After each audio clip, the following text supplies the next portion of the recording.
Êxodo capítulo 20, do versículo 18 até o versículo 26.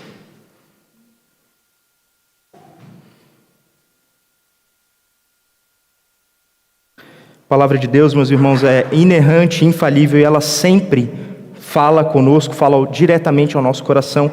Então atente-se à leitura, porque são o escrito que Deus inspirou, os seus profetas, os seus escolhidos para escrever esta mensagem. Então atente-se com fé às Sagradas Escrituras, à leitura da palavra inerrante do Senhor. Assim diz esta palavra: todo o povo presenciou os trovões e os relâmpagos e o clangor da trombeta e o monte fumegante. E o povo, observando, se estremeceu e ficou de longe. Disseram a Moisés: fala-nos tu e te ouviremos, porém não fale Deus conosco para que não morramos.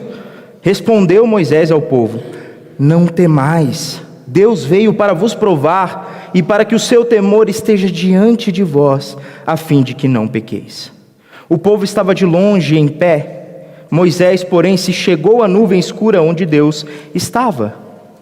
Então disse o Senhor a Moisés: assim dirás aos filhos de Israel: vistes que dos céus eu vos falei, não fareis deuses de prata ao lado de mim, nem deuses de ouro fareis para vós outros.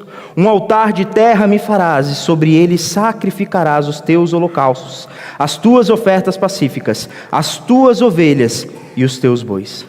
Em todo lugar onde eu fizer celebrar a memória do meu nome, virei a ti e te abençoarei. Se me levantares um altar de pedras, não o farás de pedras lavradas, pois se sobre ele manejares a tua ferramenta, profaná-lo-ás. Nem subirás por degrau ao meu altar, para que a tua nudez não seja ali exposta. Feche seus olhos neste momento. Senhor Deus, a tua palavra foi lida nesta noite, e pela graça tua será exposta. Que o Senhor seja com o teu servo ao expô-la com fidelidade, para que o teu povo eleito, seja edificado através da tua palavra. Em nome de Jesus que nós oramos. Amém. Meus irmãos, nós vivemos em uma era digital, isso é claramente notável por todas as pessoas, uma época em que a reação a tudo está literalmente ao alcance dos nossos dedos, na palma de nossas mãos. Nas redes sociais, a reação a uma postagem está apenas um clique de distância. Se algo nos diverte, nós damos um like, como as pessoas costumam dizer.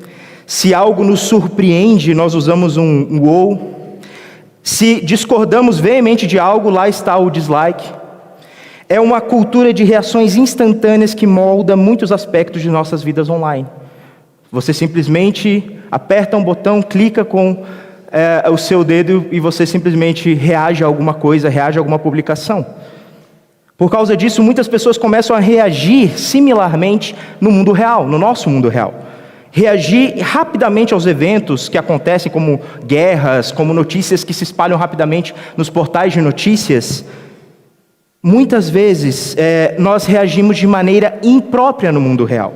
Quando, por exemplo, encontramos com alguma autoridade, quando até mesmo nós encontramos nossos líderes pelo simples fato de termos uma intimidade estabelecida pela era digital. Parece que você conhece aquela pessoa de longa data, ou você acaba menosprezando muitas vezes a autoridade que aquela pessoa tem, simplesmente pelo fato de você ter uma intimidade digital, você dá like, você curte a publicação. Mas, no entanto, à medida que nós nos adaptamos a reagir rapidamente a esses eventos que estão ao nosso redor, nesta nova era, informações e entretenimento que inundam nossos feeds de notícias, muitas vezes nós negligenciamos uma questão crucial na nossa vida. Qual é essa questão?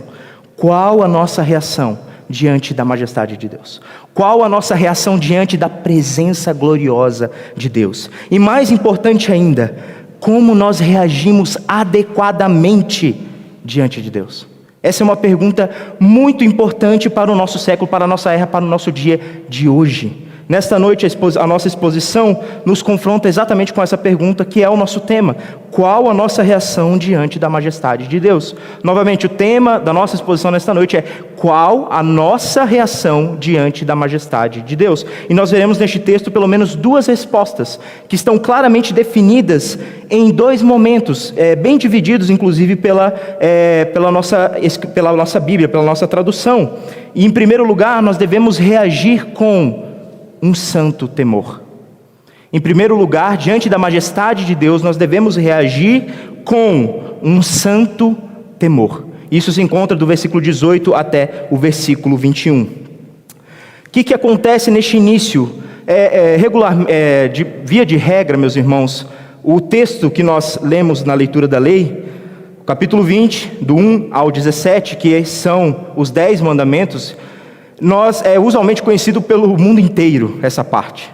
É a parte talvez mais conhecida da Bíblia, juntamente com Jesus, com as bem-aventuranças de Jesus no monte, com outros trechos bem conhecidos, mas os 10 mandamentos são amplamente conhecidos. Porém, o trecho que vem, após os 10 mandamentos, muitas vezes é ignorado. Talvez você leia até o 17 e de repente você fala assim: acabou os 10 mandamentos, agora eu vou pular para lei acerca dos servos, ali no capítulo 21. Vou continuar o que está escrito aqui. Isso aqui fala só sobre lei, vou pular mais um pouquinho. E as pessoas comumente fazem isso, inclusive com o livro de Levítico, quando começa aquele monte de sacrifício, a pessoa: por que será que eu devo ler tudo isso? Esse monte de sacrifício, eu não estou entendendo muita coisa. Toda a Bíblia é inspirada por Deus, toda a Bíblia tem algo a nos comunicar sobre Deus. Por isso, este é o que a gente poderia chamar de epílogo dos 10 mandamentos, aquilo que vem depois de de algo grandioso, um epílogo no final, por exemplo, de um filme. Quando você está assistindo, o filme acaba, passa os créditos, então vem o quê? Vem uma cena pós-crédito. Isso é o quê? Um epílogo, algo que vem após aquilo que Deus estava falando, porém não é menos importante. Inclusive, é um dos relatos mais incríveis de todo o Antigo Testamento, porque aqui Deus se manifesta em uma teofania. Deus está aparecendo de maneira poderosa novamente para o povo. Ele apareceu no capítulo 19, com o monte fumegando, todo aquele terror diante do povo, e agora ele aparece novamente após os 10 mandamentos. E a primeira coisa que está escrita é: todo o povo presenciou os trovões e os relâmpagos e o clangor da trombeta e o monte fumegante. E o povo, observando, se estremeceu e ficou de longe. Esse povo se afastou. E logo em seguida, no versículo 19, eles disseram a Moisés: fala você, fala-nos tu, e nós te ouviremos. Porém, não fale Deus conosco para que não morramos. Eles estavam tremendo de medo. E meus irmãos, certamente não é a vontade de Deus para o seu povo que nós permaneçamos à distância. Talvez você esteja se perguntando: como assim? Por que as pessoas se afastaram de Deus? Deus não quer que a gente esteja próximo dEle? Deus não quer que a gente esteja perto dEle em comunhão? Deus não nos chama a estar perto dEle? Por que o povo então se afasta diante dessa manifestação poderosa de Deus? Deus realmente, meus irmãos, através do ditame bíblico aproximem-se de Deus e Ele se aproximará de vocês. É claro, a Escritura é clara, nós devemos nos aproximar de Deus. Mas imaginem o cenário: trovões, relâmpagos, o clangor da trombeta, um monte fumegante, e o povo, o que acontece? Estão vendo tudo isso que está acontecendo. Eles estão assustados. Deus está se manifestando naquele lugar, poderosamente. É algo estrondoso, não há para onde fugir, não há local para onde fugir. Eles estão diante da majestade poderosa de Deus. O primeiro sentimento é óbvio: eles estão com medo, com muito medo. Segundo, há alguns elementos que mostram este santo temor em conexão a um relato também semelhante na Bíblia, Gênesis 15.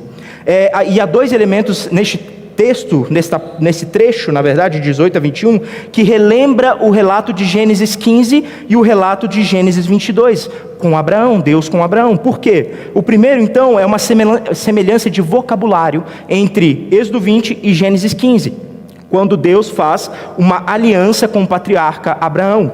Por quê? Porque Gênesis 15 narra, e tanto Êxodo 19, 20, narra a generosidade do Senhor ao fazer uma aliança com Abraão e agora com Israel. Ambos no contexto dessa manifestação poderosa de Deus. É algo chamado de teofania cratofânica. O crato é poder, então Deus está se manifestando poderosamente neste lugar. Ele se manifestou a Abraão. E essa segunda conexão lá com Gênesis 22 é que nesses dois trechos, meus irmãos, da Bíblia, são os únicos momentos da Bíblia em que os dois lugares aparecem o verbo testar e temer juntos. Então o propósito de Deus em testar, lá em Gênesis 22, Abraão, é fornecer uma evidência incontestável de que Abraão teme a Deus. Só para os irmãos lembrarem, Gênesis 22 é o relato de Abraão indo sacrificar seu único filho, Isaque.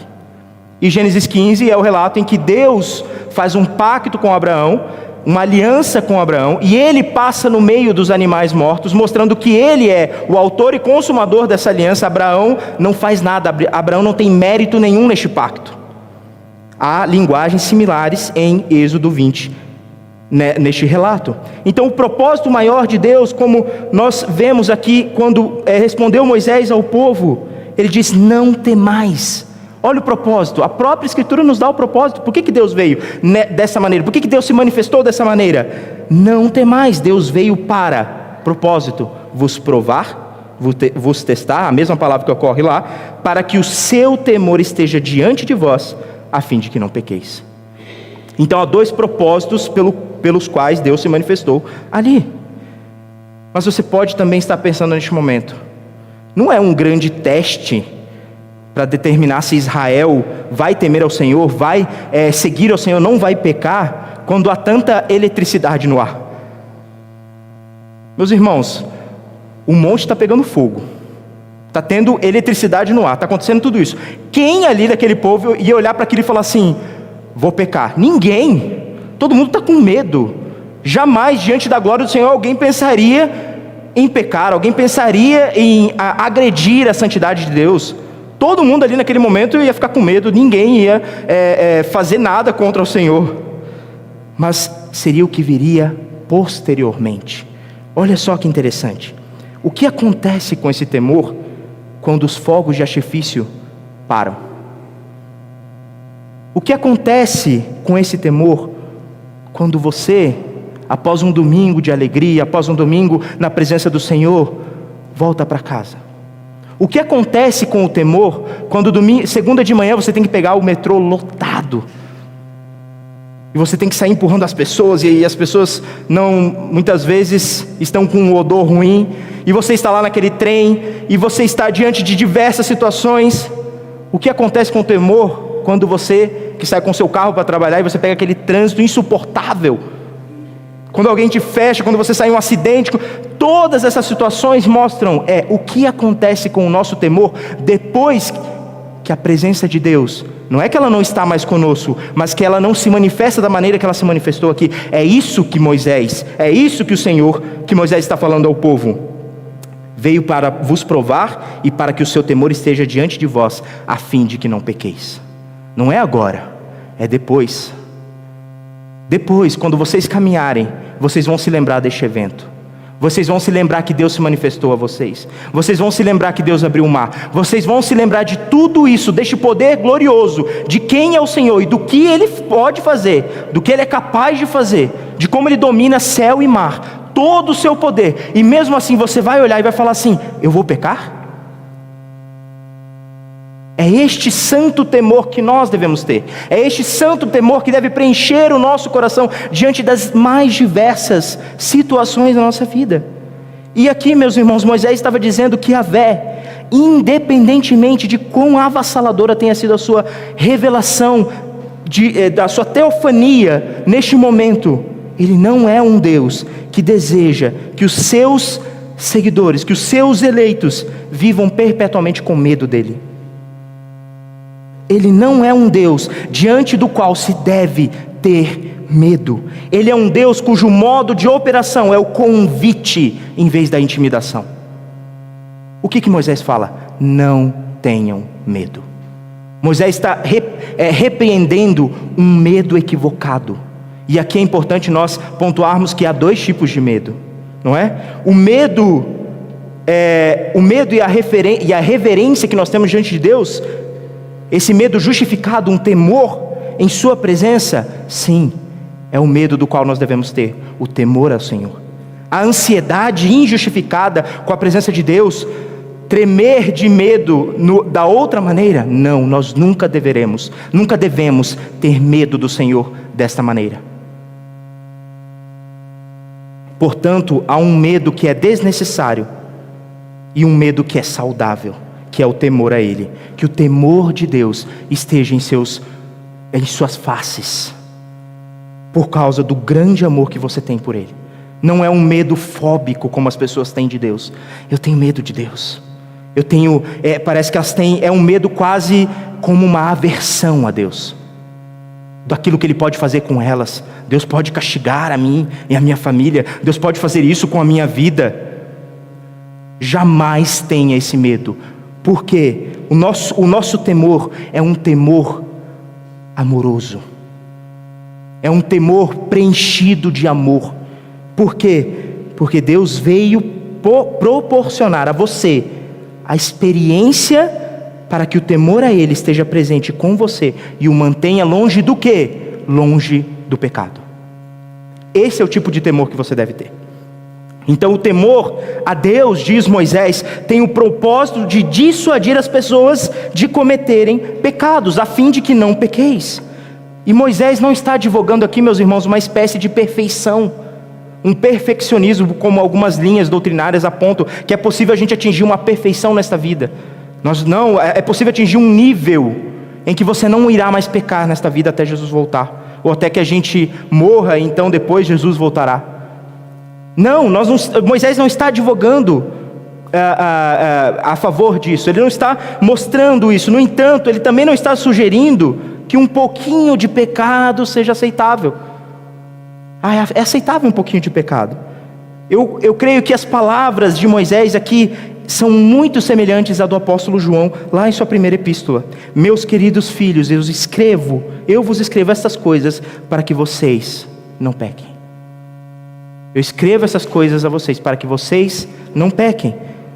E aí você pode fazer uma pergunta nessa noite: é possível cometer um deslize? Certamente.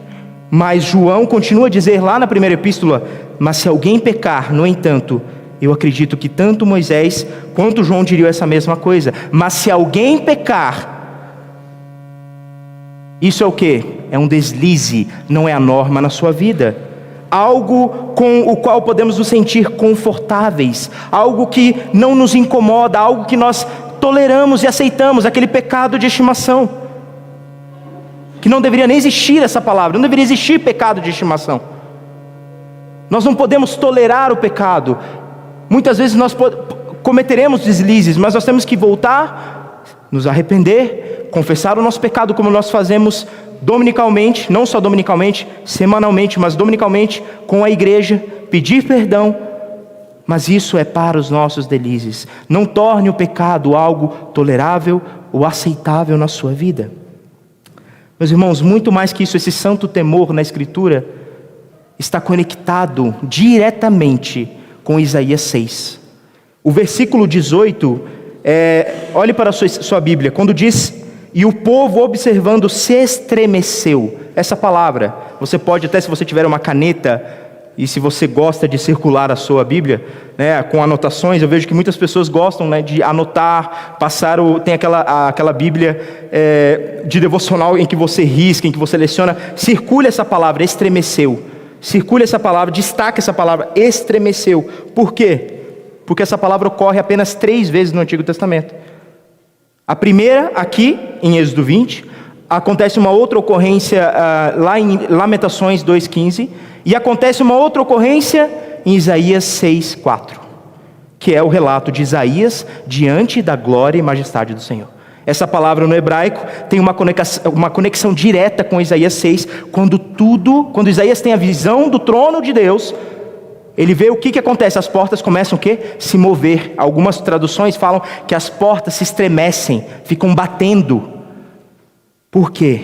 Porque quando a glória de Deus se manifesta, meus irmãos, em sonho, em uma revelação em sonho para um profeta, no cosmos, na realidade do povo aqui no monte, na nossa vida, tudo é abalado. Quando a glória e a majestade de Deus se manifesta, tudo se reorganiza. Por quê? Porque para muitas pessoas, essa glória de Deus, a pessoa de Deus é apenas um conceito para muitas pessoas. Por que é um conceito? Porque se Deus for apenas um conceito, você modela este conceito da maneira que você quer. Como assim?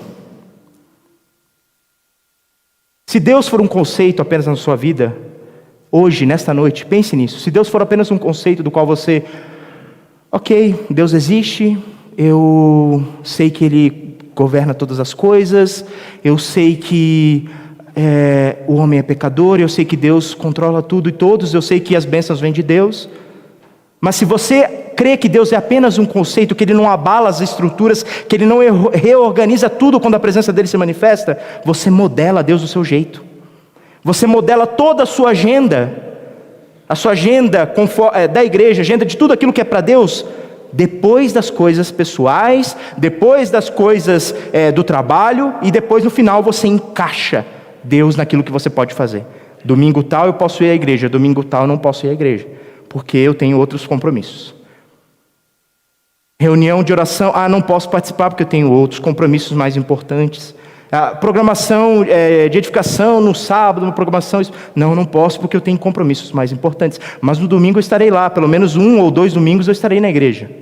Você faz a sua vida modelada pelos seus próprios desejos e encaixa Deus. Isso é ter Deus como conceito. Mas o que é ter Deus com essa presença poderosa? Quando Deus se manifesta da maneira que Ele se manifestou lá em Êxodo 20, quando Deus se manifestou em revelação a Isaías, Deus mostra que quando Ele se manifesta com a sua presença, Ele reorganiza todas as coisas ao seu redor. Os montes se abalam, o monte pega fogo, as portas batem, tudo estremece, a terra estremece. Então nós devemos reorganizar a nossa vida através da manifestação da presença de Deus. Você pode falar, ok, Deus não se manifesta mais dessa maneira, não se manifesta com um monte fumegante, Deus não se manifesta assim, mas Deus com sua presença se manifesta todos os domingos, com a pregação da palavra do Senhor, com os cânticos, com o culto ao Senhor que nós prestamos a Ele. Deus se manifesta, Jesus se manifesta com sua presença real quando nós temos a Santa Ceia. E o que nós fazemos? Muitas vezes nós deixamos isso de lado. Nós devemos reorganizar a nossa vida conforme aquilo que Deus prescreve, e não o contrário. Eu sei que há muitos irmãos que têm a necessidade, não podem sair de um trabalho, por exemplo, em que trabalham aos domingos. Nós sabemos disso, há muitas necessidades. Mas o que este irmão deve fazer, o que essa pessoa deve fazer? O mais rápido possível procurar um emprego, em que este emprego, esse trabalho não seja um empecilho para ele estar na casa do Senhor, no dia que foi separado para ele estar na casa do Senhor.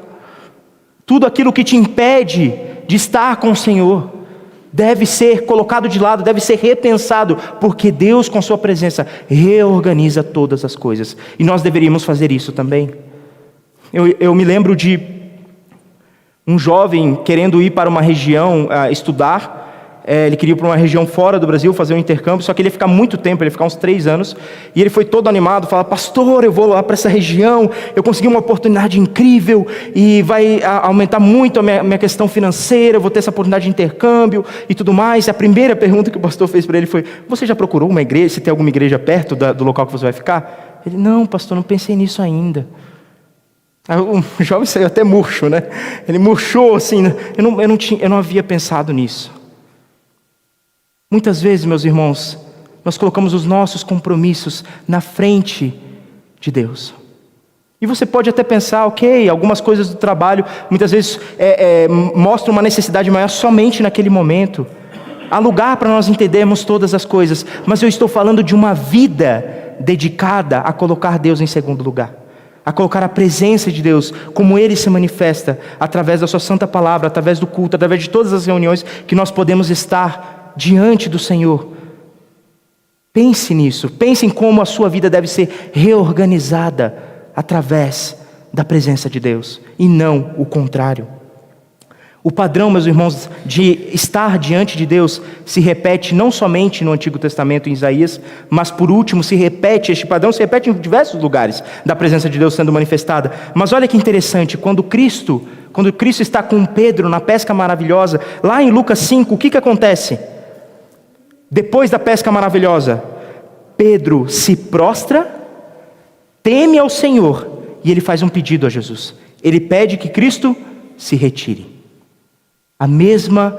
Uma atitude pelo menos semelhante, muito semelhante ao que esse povo fez.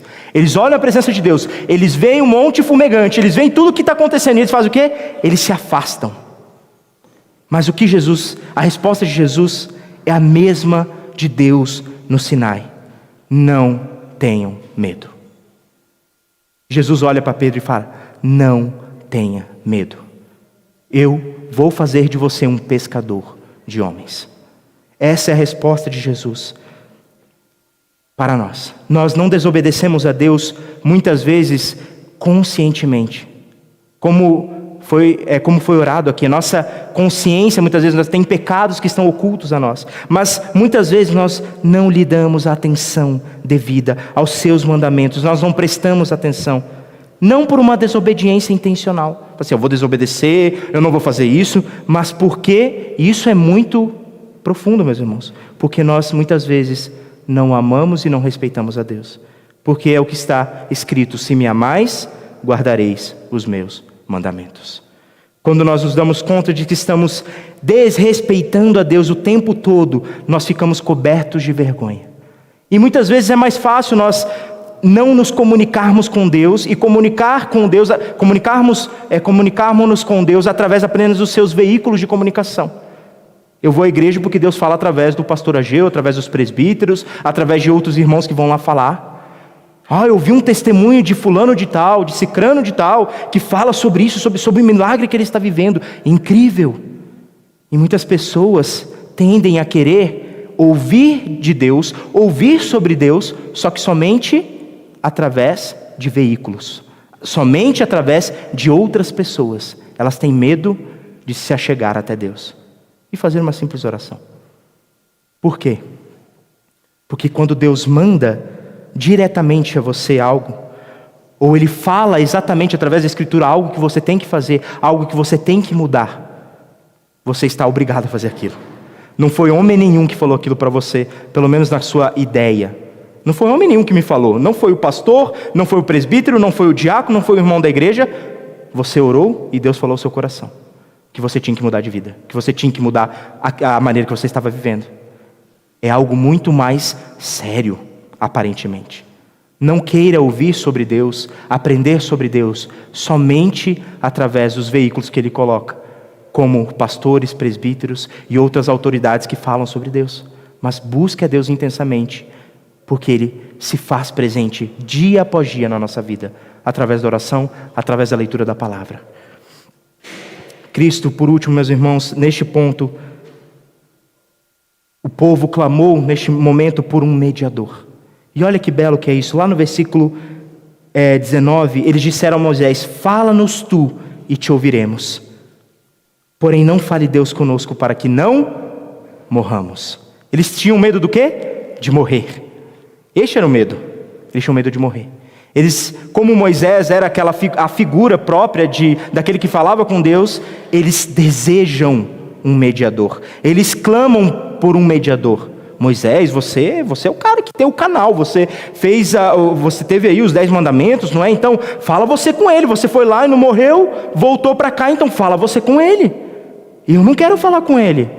Por quê? Porque nós clamamos por um mediador, nós desejamos um mediador, nós olhamos para nós mesmos e nós vemos, é só pecado, é desobediência, é um corpo pecaminoso, são ações pecaminosas, e então nós desejamos um mediador. Então eu tenho uma resposta para você nesta noite: nós temos um mediador perfeito, que é muito melhor do que Moisés, que é perfeito, que cumpriu todas as coisas, e o nosso mediador perfeito é Jesus Cristo.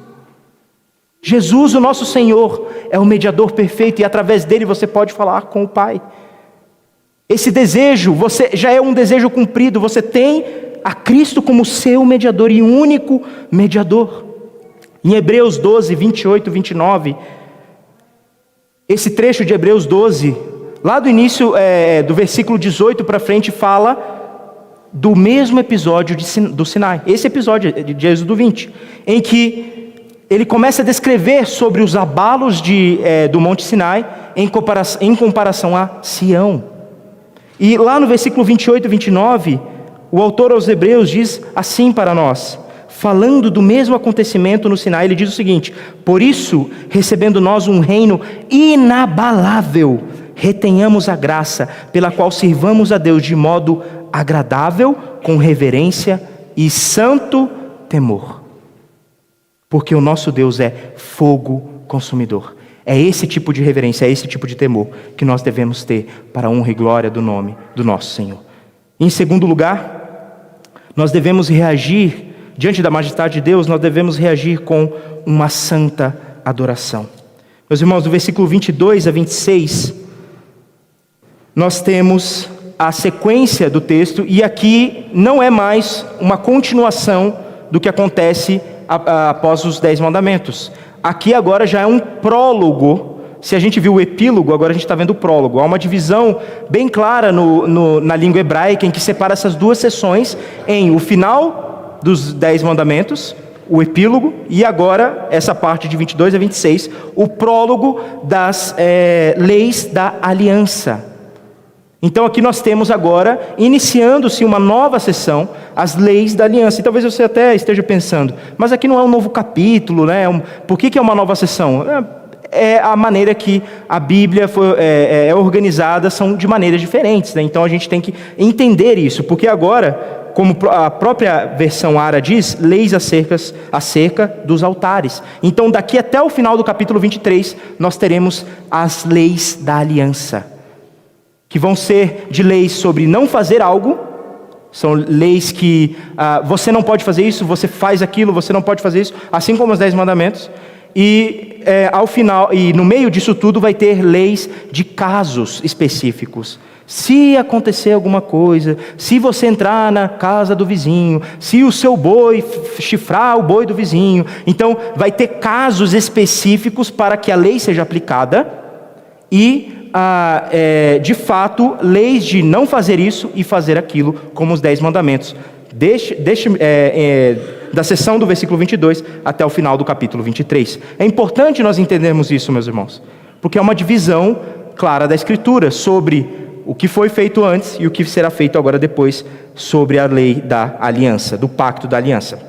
Então, começa no versículo 22 dizendo o seguinte: então disse o Senhor a Moisés: assim dirás aos filhos de Israel, vistes que dos céus eu vos falei, não fareis deuses de prata ao lado de mim, nem deuses de ouro fareis para vós outros. Meus irmãos, aqui é uma conexão clara entre a proibição de o povo fazer deuses de prata e ouro, com o mandamento de fazer imagem, né, diante de Deus e adorar essas imagens, o que já foi exposto provavelmente aqui na igreja. Então é uma conexão direta com o mandamento. Olha só que interessante: não fareis deuses de prata ao lado de mim, nem deuses de ouro fareis para vós outros. A mesma ordem que ele deu antes. Por que agora ele está dando de novo? Por que o Senhor está dando novamente essa ordem? Qual é o objetivo? Aqui, meus irmãos, há uma conexão direta sobre as instruções de ser um altar de terra ou pedra. É uma conexão direta, porque o que são ídolos para os pagãos? Os ídolos para os pagãos era um símbolo da presença de Deus para eles, da presença de alguma divindade. Esse era o símbolo, para os pagãos, o símbolo da presença da divindade, esses ídolos. Agora, para os israelitas, para o povo de Deus, são os altares. Um altar de pedra, de terra, como está escrito aqui, ou um altar de pedra. Um altar de terra e um altar de pedra. Então, ao destacar, então, o altar em vez do ídolo, esse trecho do Êxodo sugere o quê? Que algumas pedras, posteriormente, podem se tornar um santuário.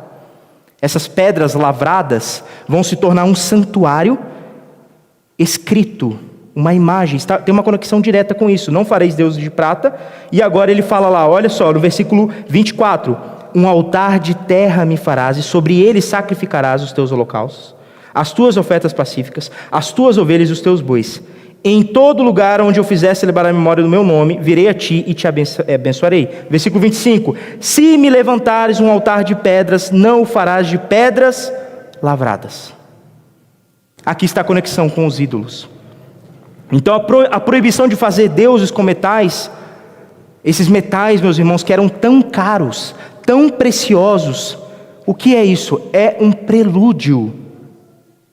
É um prelúdio, é introdutório para mostrar o quê? A exaltação da construção de um altar muito simples, um altar de terra. E às vezes a gente tenta, quando a gente lê a Bíblia, quando você pega a primeira vez o texto, você vai ler ele, lê novamente, lê pela terceira vez, lê pela quarta vez, e aí você olha o altar de terra, altar de pedra, pedra lavrada, do que é que isso aqui está falando? Às vezes você fica confuso, mas é muito mais simples do que você pensa. O que é um altar de terra? É um altar simples. Não é um altar cheio de adornos, não é um altar cheio de metais valorosos, é um altar simples. Em contraposição ao que os povos pagãos faziam naquela época. Os povos pagãos erigiam altares gloriosos, com imagens, com metais preciosos, e faziam aquilo para mostrar que o Deus deles, essa divindade, era tão poderosa. E Deus está contrapondo então essa noção da época. Para eles, assim como acontece lá na frente, como nós veremos lá na frente no Êxodo, o bezerro de ouro, é por isso que Deus está alertando eles. Não construa esse tipo de altar cheio de ouro, cheio de metal. Não construa esse tipo de coisa. Um altar de terra me farás, e sobre ele sacrificarás. É algo muito mais simples do que vocês pensam.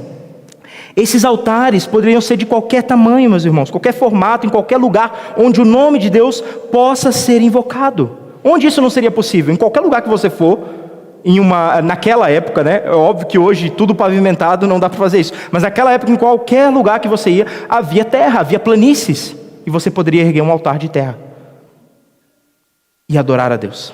Não precisaria de todo aquele enfeite. Esses são os altares que tanto os leigos, as pessoas simples, quanto o clero podem se aproximar. E em Êxodo, lá no 25, a frase, porque, olha só no 25, quando o farás de pedras lavadas, porque, pois, se sobre eles manejares a tua ferramenta, profaná-lo-ás. E se você hoje quer saber o significado de pedras lavradas, o próprio versículo te dá a resposta. Preste atenção ao versículo 25. Ele diz que não o farás de pedras lavradas, e na sequência ele fala, porque se sobre ele manejares a tua ferramenta, profaná-lo-ás. Ele está dando a resposta para você. O que é pedra lavrada? É você pegar a ferramenta, e aqui é a palavra por hebraico para espada. É você pegar a sua espada e fazer o que na pedra? Fazer um desenho na pedra. Você ficar fazendo desenho nessa pedra. E isso era comum para os povos antigos. Eles pegavam as pedras lindas, pedras grandes, pedras enormes, e faziam o que com aquelas pedras bonitas? Pegavam as espadas e começavam a desenhar ídolos. Começavam a desenhar deuses naquelas pedras com a espada. Todos os tipos de desenho. Homens de histórias que eles ouviram no passado. Tudo isso desenhado através da sua ferramenta, através da sua espada naquelas pedras. O que Deus está falando? Se você fizer isso, você vai profanar este altar. Meus irmãos, há um paralelo muito interessante entre pedras não lavradas e animais sem defeito. Por quê? Para trazer a Deus e usar para Deus aquilo que é o mais perfeito possível. Por que a gente não poderia levar, naquela época, não poderia levar animal com defeito? Porque Deus queria o animal mais perfeito. Por que não levar uma pedra lavrada? Porque Ele queria a pedra da maneira que Ele fez. Não mexida por homem, não com ídolos de deuses. Essa é a maneira que Deus pede, que Deus requer do povo. E isso significa uma santa adoração. Outra coisa, há uma outra probabilidade muito grande aqui nesse texto, além dessas explicações que muitos estudiosos da Bíblia dão. várias explicações, mas há algo muito mais simples que pode ser enfatizado aqui, que é a simplicidade na adoração. Então, há lugar para adornos, como vemos no Templo de Salomão, ou mesmo no altar que se vê ao entrar pela primeira vez na área do pátio externo do tabernáculo. Não há sujeira ou pedras ali, a menos que sejam usadas para dar estabilidade ao altar, mas em vez disso, este altar é feito de madeira de acácia com detalhes em ouro. Mas também há lugar, meus irmãos, para a simplicidade na adoração. Tanto um monte de terra, tanto uma catedral, tanto um templo, quanto um tabernáculo, tudo isso pode se tornar um local sagrado. Por quê? Se Deus estiver ali presente. Independentemente de qual seja o altar, neste cenário, não um altar de ídolos, o altar de terra, ou posteriormente no tabernáculo, ou posteriormente no Templo de Salomão, Deus se manifesta da maneira que Ele requer. Ele pediu que fosse assim, então é assim, não mude. Ele prescreveu que fosse assim, faça assim, não mude. Não ofereça coisa que Deus não pediu. E olha o que Deus fala, olha só, que belo. Em todo lugar onde eu fizer celebrar a memória do meu nome, virei a ti e te abençoarei. Deus deu uma promessa com sua presença. Ele viria até nós e nos abençoaria.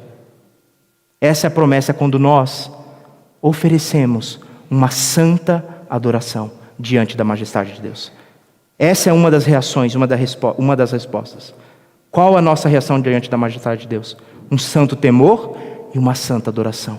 E essa santa adoração é repleta daquilo que Deus prescreveu, e não da maneira que a gente acha. Tem um hino de George Crowley, que ele diz, meu coração, poeticamente ele diz, meu coração é o altar e teu amor é a chama. Por quê? Porque hoje, meus irmãos, há igrejas cheias de adornos. Há igrejas que acham que a presença de Deus só se manifesta se tiver algo fumegante aqui mesmo, Eles botam um fogo de artifício, luzes, apagam as luzes, efeito para todos os lados, colocam música de fundo. Para algumas pessoas é até mais palatável chegar numa igreja em que o pastor está pregando e aí tem aquela música de fundo, e aí você vai sendo levado por aquela música, por aquele algo sensorial, e aí você sai, nossa, como eu senti a presença de Deus aqui. E eu vi um testemunho de uma moça que estava naquelas igrejas americanas, eu não vou citar o nome aqui, mas essas igrejas que têm esses efeitos, e sensoriais de tudo que é lado, luz e tudo mais. E ela falou que ela perdeu, ela era jovem, adolescente jovem, e ela sentia Deus, todos os cultos, ela sentia por causa da palavra, por causa de tudo aquilo que acontecia, daqueles efeitos, até que ela foi assistir um filme no cinema e tinha uma trilha sonora que ela saiu chorando de lá. E ela falou assim, peraí, então Deus não existe. Se eu sinto a mesma coisa que eu sinto assistindo o filme, e é a mesma coisa que eu sinto lá na igreja, qual é a diferença? Então isso é só algo que me manipula, um som. Então após isso ela começou de fato a estudar a palavra. Ela começou de fato a buscar a Deus. E não através somente daqueles artifícios sensoriais. Então ela foi transformada pela palavra de Deus. Ela foi transformada por uma vida de oração, por uma igreja séria que prega a palavra. É isso, meus irmãos. As pessoas hoje, como sempre foi, mas hoje na igreja, querem ser agradadas por adornos, querem ser agradadas por alguns tipos de manifestações desses deuses de ouro. Quer ver grandes eventos, grandes bandas, grandes movimentos para mostrar que Deus se faz presente ali. Deus se faz presente na simplicidade. Deus se faz presente. Ele não precisa de nada de adorno. Se nós estivéssemos aqui, acabasse a luz, acabasse o ar-condicionado, acabasse todas as coisas que nos possibilitam um melhor culto, nós continuaríamos pregando a palavra de Deus. E é por isso que muitas vezes quando as pessoas enxergam povos de tribos em outros lugares, às vezes tribos indígenas, ou povos na África, adorando a Deus, sem nada, sem um violão, adorando simplesmente a Deus ali, cantando um hino, lendo a palavra debaixo de uma árvore, as pessoas falam, nossa, olha como que a presença de Deus se faz presente ali. Porque Deus não exige adornos. A maioria, todos esses adornos, todas essas coisas roubam a majestade de Deus, roubam a glória de Deus, que está através da sua palavra, através do culto ao Senhor prescrito e devido que nós devemos reverenciar. Meus irmãos, nós não devemos estar preocupados com essas coisas, mas entender que, além disso tudo, o propósito do altar de terra era sacrificar os holocaustos e as ofertas pacíficas. E aqui está escrito, com as ovelhas e os bois, holocaustos e terras pacíficas. O altar podia ser de terra, mas o que importava? Aquilo que estaria em cima do altar. Os holocaustos e as ofertas pacíficas. Era isso que importava. E o que importa para nós? Que a palavra de Deus seja lida, seja exposta. Que nós o adoremos em espírito e em verdade. Que nós estejamos aqui com um coração grato para adorar ao Senhor, uma santa adoração. E Cristo, de maneira perfeita, meus irmãos, cumpre o propósito duplo que há nesse trecho. Qual é o propósito? Por meio da cruz, Ele ofereceu a si mesmo como holocausto, para que pudesse estabelecer o quê? A paz por meio do sangue. Jesus é o próprio holocausto, o próprio sacrifício de sangue, pelo qual nós recebemos as ofertas pacíficas. Nós recebemos a paz, nós temos paz com Deus. Deus está em Cristo reconciliando o seu povo consigo mesmo. Esta é a mensagem do Evangelho. Essa deve ser a nossa reação diante da majestade de Deus. Um santo temor e uma santa adoração, porque Deus é santo, santo, santo. Amém.